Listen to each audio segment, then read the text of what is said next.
Përshëndetje, i dashur Fadil, faleminderit që ju përgjigjet ftesës sime. Është në nderin tim t'ju kem pjesë e këtij podcasti që sot kam zotin Fadil Nasufi, përfaqësues i komunitetit të qarkut Berat në parlament, gati për 4 legjislatura, 3 mandate kryetar bashkie, një gjysh i devotshëm dhe një krye familjar i devotshëm, që nuk resht së shkuari edhe në zonën e vet, duke takuar komunitet, duke qenë aktiv edhe nëpër komisione në parlament, pra një zë shumë aktiv në politikë.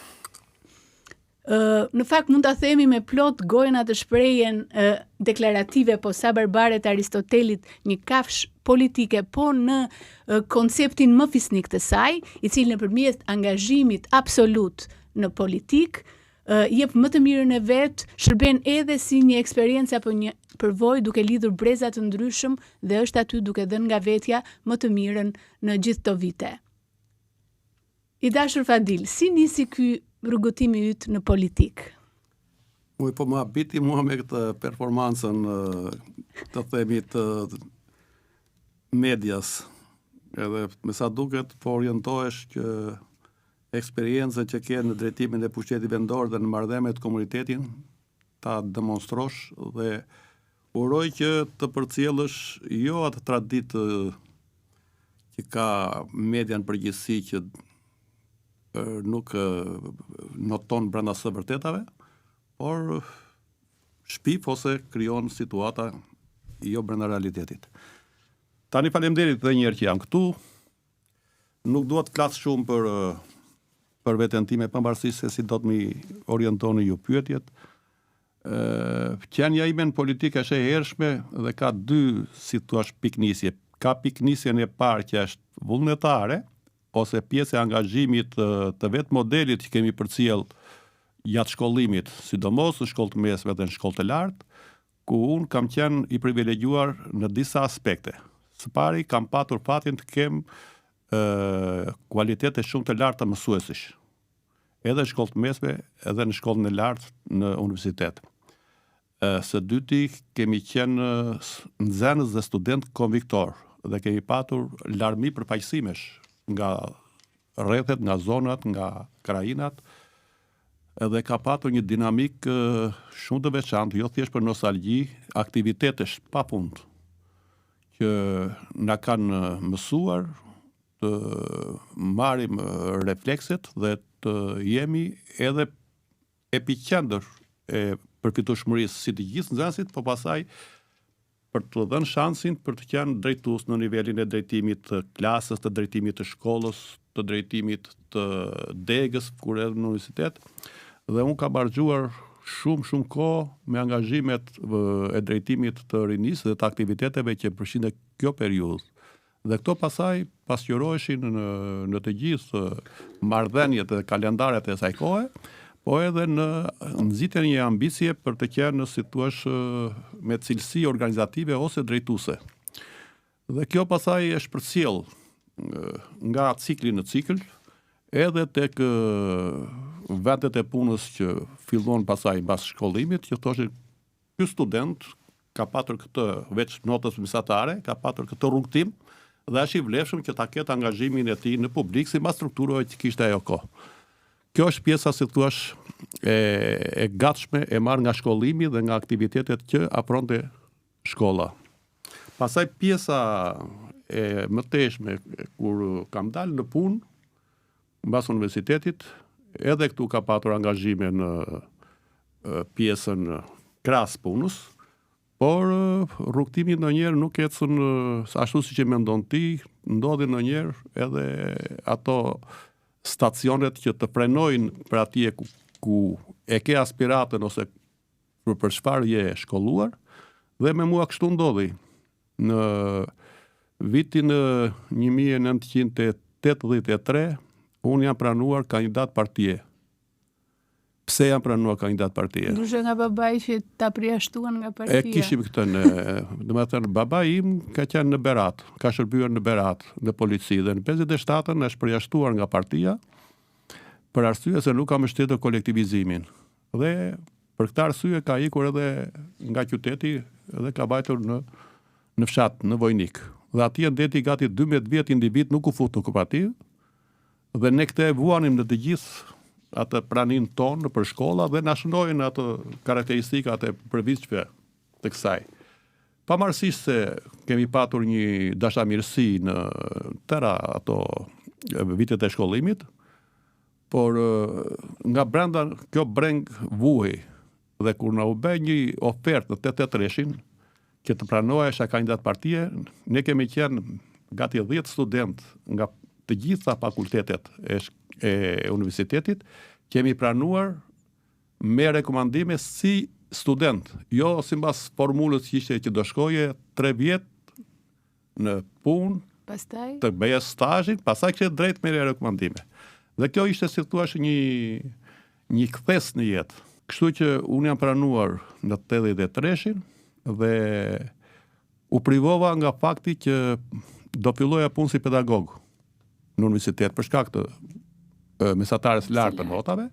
Dhe pasaj nga viti në vit më ndryshonin ofertat e degëve. 83-shin më ofruan për të dhënë kimi, jo nuk do e lejojmë thoshin këta se është kandidat partie. Në 84 në njëjta gjë, edhe kështu në 86-ën unë doja 1 muaj të plosoja atë stazhin. Pas 1 muaj që do afrohej mbyllja edhe e kandidatit për të marrë dokumentin, më kanë çuar komandante Kurudhe në Kurudhë Milot Rrshen Klos. Dhe kjo ka qenë si thua një kthes që jashtë dëshirës time kur isha bërë dhe studimet përkatëse për t'ikur në institut quhet i Elbasanit, që sot është Universiteti Aleksandër Xhovani, unë për 1 muaj me kusht dhe me imponim ndryshova rrjedh, shkova komandanti i Kurudhës Milot Rrshen Klos dhe kam punuar atje 16 muaj, një nga punë më të vështira që kam bërë, por dhe më nga më të bukurat, siç ishte situata në atë periudhë, dhe mbasi kalova gati 16 muaj atje, jam zgjedhur sekretari i parë i Nis Beratit deri sa filloi periudha e demokracisë në 90. Dhe pastaj politika ishte destinacioni vet, nuk ishte më një destinacion, nisi rrugtimi im politik dhe jam përfshirë në zgjedhjet e para pluraliste. Atëre në 31 mars si subjekt elektoral u futën dhe organizatat e masave, se kështu filloi procesi, dhe jam kandiduar nga Bashkimi i Nis, por pasaj për arsye që e testuan se ishin ustallar ata. Atëre më vunë dhe subjektin të partie punës, kështu që unë kam qenë deputet në 31 mars të 1991, që vazhdoi mandati 11 muaj se u zhvilluan pastaj zgjedhjet e 22 marsit. Po nëse Fadili nuk do të ishte në futur politikës, pra nuk do ta kishte destinacion politikën, siç rezulton, çfarë do të ishte tjetër nëse nuk do të ishte? Do ishe pedagog.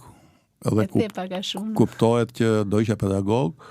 Dhe në jetën universitare dhe akademike, padyshim do isha futur në rrjetën e gjithë ciklit të kualifikimit tim personal, po edhe të mësimdhënies dhe të gjithë ato. Më shumë në botën akademike. Po. Kjo ishte për të dhënë nga vetja serish, definitivi, sepse për atë kisha mbaruar. Kjo do ishte. Po momenti më i vështirë në jetën tuaj.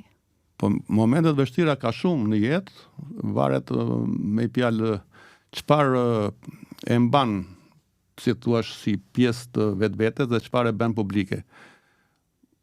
Unë them që kemi patur shumë privime dhe shumë sfida. Dhe për shkak të moshës dhe eksperiencës, unë nuk dua që të kthehem tani në një njeri apo në një personazh që të them ato gjëra që nuk i dëshirojmë t'i kenë sot brezat fëmijët tanë dhe brezi sotëm. Ne kemi qenë brez sakrifice. Për shembull, unë isha drejtues në Berat, edhe isha pa shtëpi, nuk më jep një shtëpi.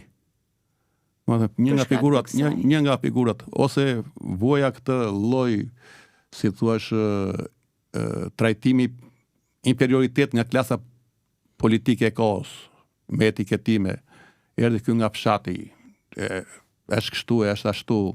Edhe gjithmonë kam qenë kokulur dhe kam qenë, si thuash, i kam mbartur hallet e mia si kam bërë pjesët secilit, i kam duruar, i kam sfiduar me atë me urtësinë dhe me durimin tim se s'kishe zgjidhje tjetër. Pastaj si të përplasin ato rrethanat në të cilat të sjell jeta e mira është ti përballosh dhe tu dalësh për Zot, jo të qahesh. Po momenti më i bukur, më i rëndësishëm i familjes që keni humbur për shkak të angazhimit tuaj në politik. Mund të veçoni ndonjë moment që sikur të kthej koha mbrapsht, do doni të kishit qenë më pranë familjes në atë moment. Shiko, brezi im në përgjithësi, s'dua të personalizoj, se këtu jam thjesht për të folur për vete, në përgjithësi ka pas privime. Dhe mënyra se si ne e perceptojmë punën, dhe se si e perceptojmë detyrën dhe përgjegjësinë publike, kjo nuk mund të bësh dy gjëra në të njëjtën kohë. Po, do të thotë kosto oportune, do heqësh dorë nga diçka.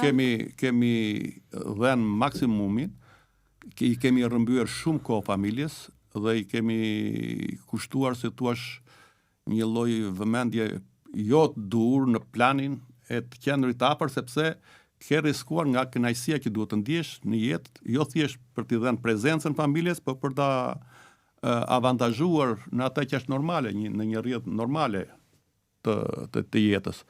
Ashtu siç ka ndjer krenari në emrin tim që kam qenë drejtues apo përfaqësues apo njeri publik, ashtu kam pasur edhe unë privilegjen që mungesën time e kanë kompensuar bashortja apo vetë orientimi dhe përkujdesja ime ka qenë disi edhe e largët, por mangësi kemi lënë padyshim që unë e vilja këtë lloj, si thuash, privilegji, sepse nuk ka patur thjesht punë, por ka patur edhe aktivitete, ka patur edhe, si thuash, prezencë me kolegët, ka pasur eksperjenca, trajnime, udhëtime studimore, plot tjera, por gjithsesi do të lësh një kohë që s'ja kushton familjes për të marrë me angazhimin publik. Dhe ka shumë raste të tilla, edhe të besoj ju i keni vetë në kurriz. Sa është nevoja këtë. Më kujtohet ai makthi gocës si më të vogël që kur vjen shpëtoshte hiqe xhupin, sepse mendonte që posta hiqja xhupin, unë do ikja prapë, ishte fjala e parë. Kaq. Retorika në veshët. Kështu është e vërtetë. Si është Fadili, më fal që drejtohem. Po.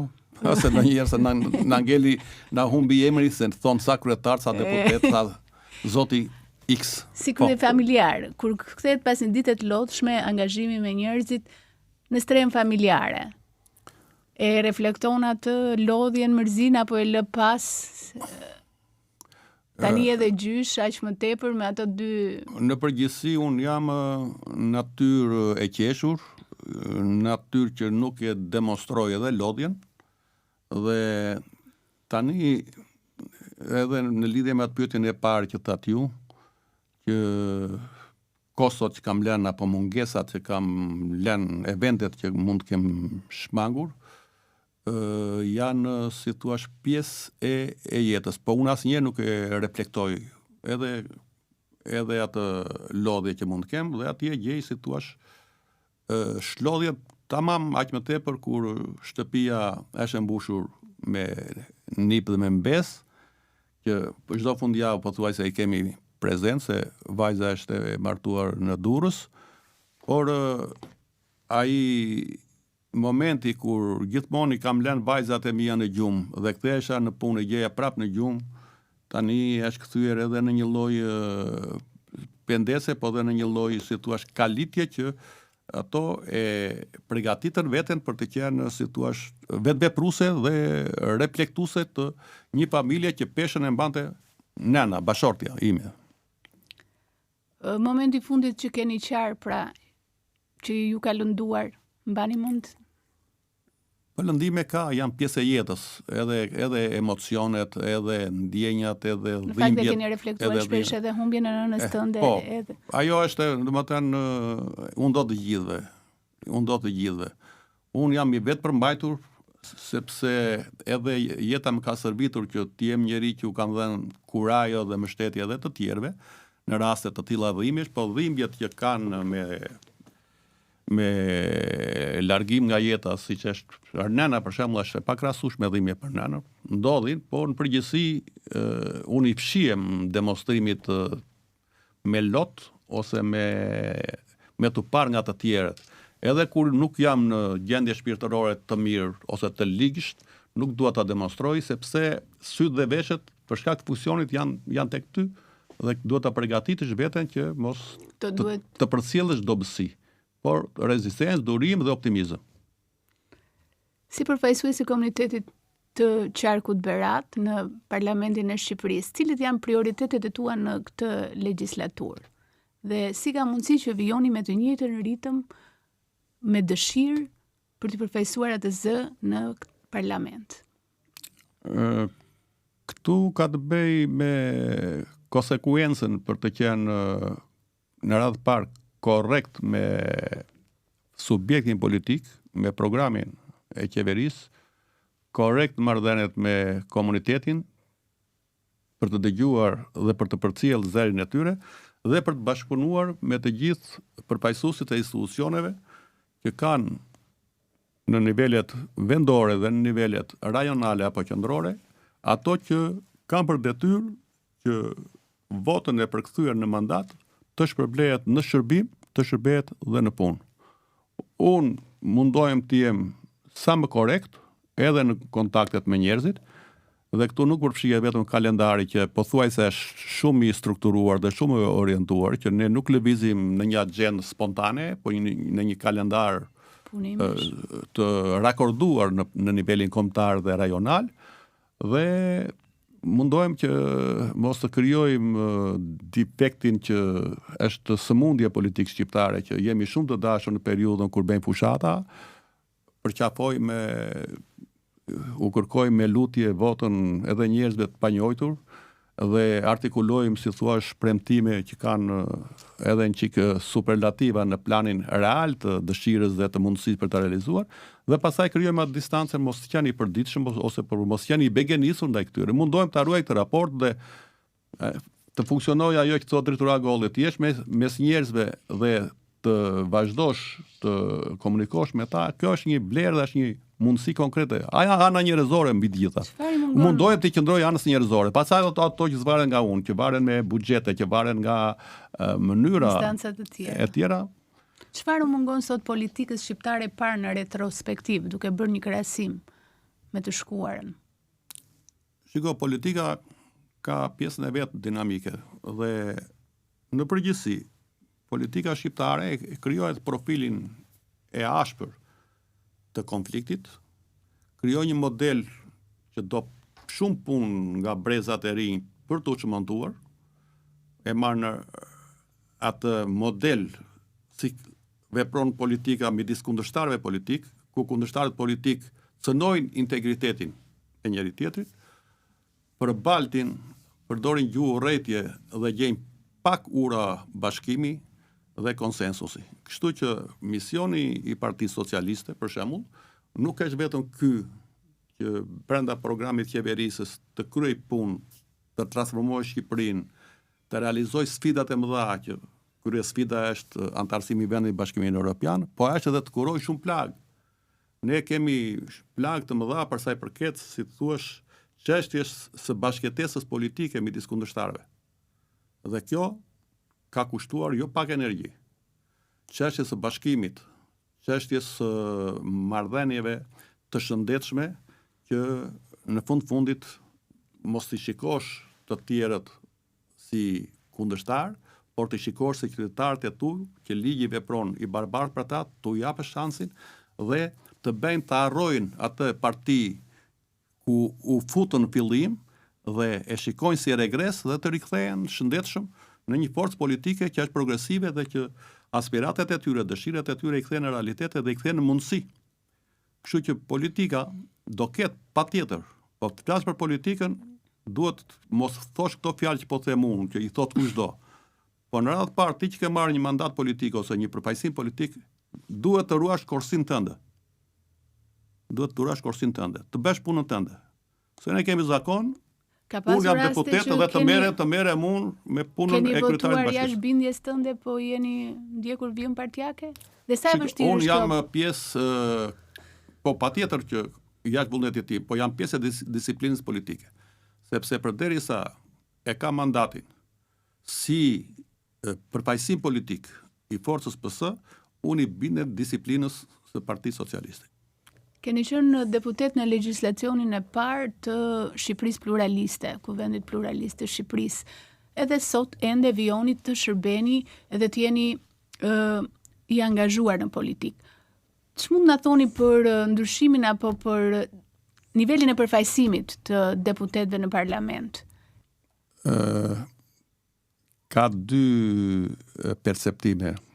Është perceptimi im personal për të gjithë legjislaturat nga e para tek 11-a që kemi sot, që ka të bëjë me kualitetet e personaliteteve që kanë qenë në jetën parlamentare dhe me prurjet që ka sot. Pa dyshim që koha evolon dhe bashkë me atë evolojnë edhe njerëzit. Për mendimin tim, do të kishte më shumë mundësi që kualiteti intelektual i parlamentit aktual të ishte më i lartë, sepse këtë e mundëson edhe formula që 1/3 ishte listë e mbyllur. Po, ndikon. Por në pikpamjen e leadershipit të Partisë Socialiste, leadershipi është nga kulmet më të larta që ka Partia Socialiste. Kam parasysh kryeministrin Edi Rama, kam parasysh mënyrën se si funksionon Partia Socialiste, mënyrën si japet Partia Socialiste, mënyrën se si kjo forcë politike di të qëndrojë në lartësinë e detyrave dhe të sfidave që ka vendi. Një parti që është atdhetare, një parti që është shumë produktive në reformat që ka kryer, një parti shumë europiane dhe një parti që me mendimin tim ndjejnë kënaqësi jo vetëm socialistët dhe mbështetësit e saj, po ndjen mirë edhe demokratët më fanatik që kanë shërbyer në partinë e tyre, por që kanë sy e vesh dhe din të orientohen realisht në politikat që afron kjo parti socialiste. Pa dyshim, unë jam konsistent në pikpamjen time që është mundësia që cilësia e përfaqësimit të jetë më e lartë. Por ama jam edhe i këtij mënyre të menduari. Që unë kam një moshë të saktuar sot me përvojë edhe të gjatë politike, po edhe si moshë biologjike, unë nuk jam këtu që përvoja dhe koha që kam qenë unë të përcillet si këshill për brezin e sotëm. Brezi i sotëm ka sfida të tjera. Fëmijët tanë ka sfida të tjera dhe na sfidojnë në shumë gjëra. Ne mund t'japim këshilla urtësie, mençurie, vetëpërmbajtje, durimi, morale, virtytesh, por për sfida na e kalojnë fëmijët tanë. Së fundmi në fakt ka dhe zëra kritik brenda mazhorancës. Si e vlerësoni situatën politike sot dhe ç'mund të thoni për këto qëndrime? Këtu kam edhe dakordsi edhe kundërshtim. Dakordsi ka të bëjë me faktin që liria e fjalës dhe mendimi ndryshe duhet të shprehet dhe sot ka goxha, domethënë nivel, në krahasim me 35 vjet më parë që filloi pluralizmi politik dhe demokracia, ka mundësi të papundme për ta thënë fjalën jo vetëm aty ku aderon në struktura apo në forume, po edhe në rrjetet sociale dhe gjithandej. Por pasaj kam dhe këtë perceptimin tjetër. Njerëzit janë të zgjedhur në forume, duhet ta thonë fjalën në institucione përkatëse. Unë kam parimin, qofse kam një diçka për ju si drejtuese, këshilloj që të pim një kafe dhe ta them në sy. Së dyti, ta them në institucionin ku jemi në familjen tonë politike. Dhe pasaj ta them publike, ku zgjohet zëri mund ta them publike. Kjo është e para në këndvështrimin tim. E dyta, unë jam kundër atyre gjykimeve kur ato që kritikojnë si defekte sot i kanë shijuar si privilegje dihet nga funksioni i një titullari. Dhe kur je titullar dhe pasaj kthesh në ish besh jo shumë i besueshëm. Pavarësisht se e vërteta mund të jetë kështu siç e thua ti. Po të vërtetën duhet ta kurosh në kohë. Duhet ta thuash. Sa dëgjohet zëri qytetar gjatë kësaj periudhe gjatë dhe përvojë që keni në parlament. Dhe reforma territoriale është reflektim që sot diskutohet në komision reflektimi i zërit qytetar? Në pikpamjen se si ndërtohen agjendat ne o jemi ne partia që jemi më shumë në terren dhe kemi një kalendar të mirëpillt komunikimi, llogaridhënie, informimi, konsultimi, o nuk ka forcë tjetër që e bën. Problemi është që mbasi i vjel këto, si thua, ndjeshmëri apo perceptime apo probleme që kanë njerëzit, ti vesh në rrugën e zgjidhjes. Dhe ka një evolucion të jashtëzakonshëm. Ka të bëj edhe me mënyrën si funksionon Partia Socialiste nga leadershipi e deri në qeliz, edhe me përkthimin e gjithë mesazhet politik në legjislacion, në institucione dhe në marrje masash ligjore që të kthesh njerëzve me shërbime. Fjala vjen, asnjëri se percepton, do ta thoj publikisht, bën mbi 1300 lloj shërbimesh online. Që ka bërë kjo forcë politike. Dhe njerëzit e përfitojnë të gjithë. Po si reflektohet? Kjo reflektohet pikërisht për shkak të këtij komunikimi dhe këtij filtrimi që ndodh gjithë procesit. Kështu që në këtë aspekt ne kemi, si thua, evolim dhe një dallim shumë cilësor, por në aspektin tjetër pasaj të rikthimit mbrapsht të investimit me votë që kanë bërë qytetarët, duhet të jetë me ndjeshme. Dhe pushteti vendor ka më shumë peshë, sepse edhe atë që e lakojmë ne si sfidë më të madhe dhe e kemi, si thua, mision Shqipëria 2030 në Bashkimin Evropian, 70% të përfitshmërisë nga gjithë paketa e të aderuarit në Bashkimin Evropian e ka pushteti vendor.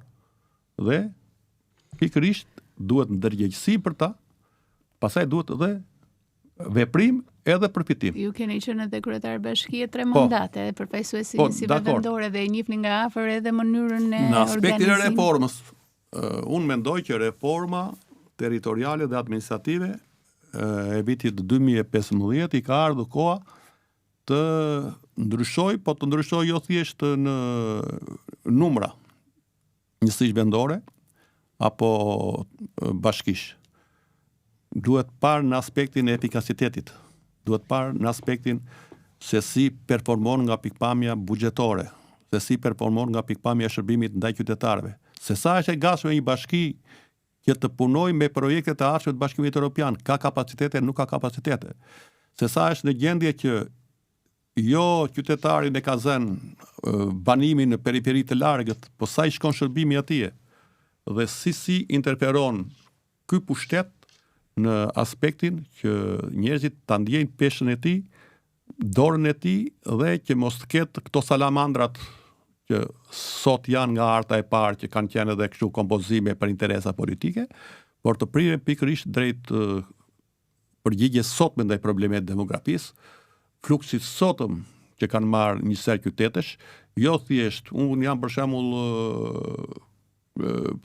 në Berat, dhe Berati është një qytet me histori, por Berati sot ka atë performancë shumë të lartë si qyteti i vlerave trashëgimisë, i turizmit dhe i fluksit lartë të vizitorëve, por fqinjmet është Fieri.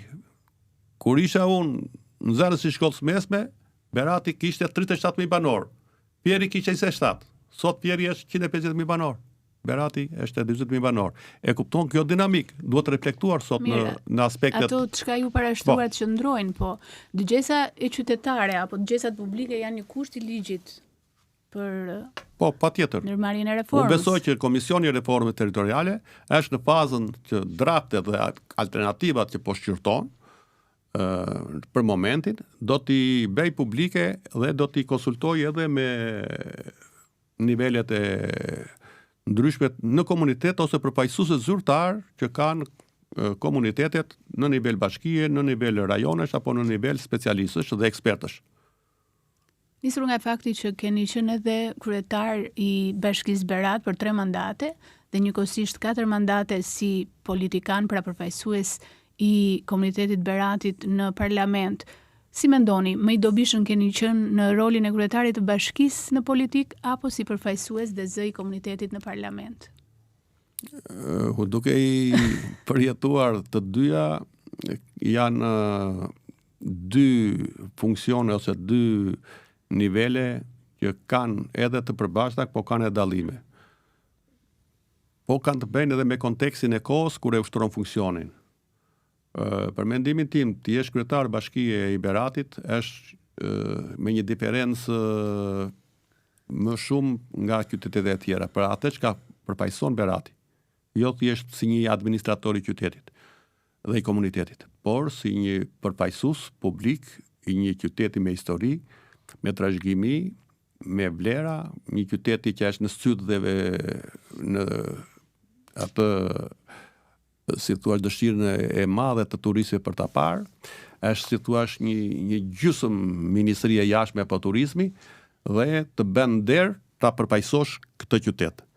Dhe duke parë parasysh ngarkesën që ka puna e kryetarit të bashkisë, puna është më e dukshme se këtë bësh me rezultate konkrete, këtë bësh me një agjendë shumë dinamike dhe të fluturon dita në krye të punëve, ndërsa këtu ka më tepër në jetën parlamentare, ka më tepër një kalendar pak strikt, do lexosh gjëra që s'ke ndërmend kurrë për të lexuar ndonjëherë, ligje, akte, relacione që është vetë, si thua, teknika legislative e tillë, dhe pasaj je pak më komod. Në bashki je punëberës, këtu je ligjvënës. Dhe në pozicionin e ligjvënësit, ty të takon roli që edhe ta sqarosh ligjin dhe ta përcjellësh te komuniteti që ta zbatoj atë apo të caktuar. Është më e prekshme puna e një administratori publik në krahasim me atë të një ligjvënësi. Shumë e prekshme. Dhe pasaj e thash edhe pak më parë, duhet një sinkronizim midis pushteteve, se ne vuajmë çik nga sindromat në çik alla shqiptar, që do të thënë bashkëpunimin midis institucioneve, parlamentit, kryetarit të bashkisë, prefektit, administratës e tjerë, duhet të jetë shumë I sinkronizuar dhe secili do të mbajë kursin e vet, të bëj punën e vet. Unë jap llogari ose perceptojmë publik për këtë që bëj. Qytetari ty të percepton si njëri I zgjedhur dhe të torket për çdo gjë. Për shërbime publike, për punësime, për interesa të tjera të saktuara. Realisht nuk ja zgjidh dot se ke kompetencia zgjidhës, se koncepton. Nuk ju trëm listave të hapura. E pranoj sfidën për të garuar dhe së fundmi në lista të hapura dhe rezulton që del më I votuarit paktën edhe për Bashkinë Berat, që dikush tjetër mund mendonte se do të ishte konsumuar në këto vite politik, por ju treguat që edhe pse vitet kanë kaluar, keni qenë në një angazhim absolut në politik dhe prap jeni kandidati më I votuar në Bashkinë e Beratit. Për çfarë do doni t'ju mbanin mend ata që ju përfaqësoni në kuvend? Gjatë këtij rrugëtimi të gjatë. Tek tek pjesa njerëzore më shumë, se këto të tjerat pastaj janë punë. Siç bën një njeri një punë dhe është I pa dukshëm dhe I pa shfaqur mediatikisht, dhe ne për shkak të funksionit dhe përfaqësimit publik bie më shumë në sy dhe jemi në epiqendër të opinionit publik. Pjesa njerëzore dhe pjesa e të qenurit me këmbë në tokë dhe pjesa që mos ja demonstrosh njerëzve pushtetin apo t'ja u plasësh shpirtin me kapadajleku në pushtetit, është ajo që I mërzit njerëzit, dhe së dyti, domethënë, ne jemi një shoqëri e integruar, po pak a shumë duhet krahas kalendarit politik ti të ndjekësh kalendarin njerëzor të jetës. Ti je I pranishëm, pa bërë lajm dhe pa bërë, si thua, se janë dhe rrjetet sociale shumë në aktive sot, të qëndrosh me njerëzit dhe të mundohesh të shërbesh atyre dhe të mos kesh hakmarrje, mos kesh, si thua, atë shpirtin e negativ, tu jesh mirënjohës njerëzve dhe të mundohesh të bësh sa të mundesh, mos gënjesh, Po, të mësh fjalën, kjo është. Po ti sqarosh. Dhe njerëzit janë mirë kuptues në qoftë se i sqaron. Unë kam pasur raste që më thonë, po nuk do asgjë, po na ka hapur telefonin, fjala vjen. Deri këtu të arrit, më thënë, mirënjohja e një për gjëra të thjeshta. Gjëra shumë të thjeshta, shumë të thjeshta. Kështu që politikën e madhe le ta bëjnë ata që ja u ka ngarkuar për mision shoqëria dhe partia për ta bërë, ne të bëjmë punën e përditshme e njerëzit, aq sa mundemi, si mundemi dhe të jemi vetvetja në çdo kohë. A do të fitonte Fadili pas siglën e Partisë Socialiste? Absolutisht. Nuk është asnjëri produkt pavarësisht se ka meritet e veta, pa mbështetjen politike, pa mbështetje politike. Ne, domethënë, karriera pas siglën politike nuk është fituese. Mos ta gënjej ndonjërin mendja që do të bëj karrierë me emrin e tij individual, sado energji të ketë dhe sado, si thua, aftësi të ketë. Dhe në përgjithësi, nuk flas këtu për besnikëri. Unë këtu flas për, si thua, për pajësim të një force politike, sepse ajo forcë politike ka aftësi pasaj të qeverisë. Asnjë individ e mund ta marrë një mandat, po çaj duhet një mandat një individi që mund të rrinë në sallë dhe mund të shikojë vetëm interesin e vet të përfitimit nga statusi dhe asnjë gjë tjetër. Kështu që angazhimi politik pa targën politike dhe pa mbështetjen politike është i pamundur të arrihet, sidomos në Shqipëri. Shumë faleminderit. Faleminderit që u kisha në studio një figurë politike kaq karizmatike që në fakt mua më kujtoi derisa ju dëgjoja edhe atë paralelizmin me Nestorin Epilos së Greqisë së lashtë, i cili ishte nga ata figura që ju përkushtua politikës, ishte edhe përfaqësuesi i Senatit, më duket në atë kohë, edhe ishte i angazhuar deri në fund të jetës, edhe 84 vjeç ai u angazhua dhe vajti në luftën e Trojës. Faleminderit. Faleminderit.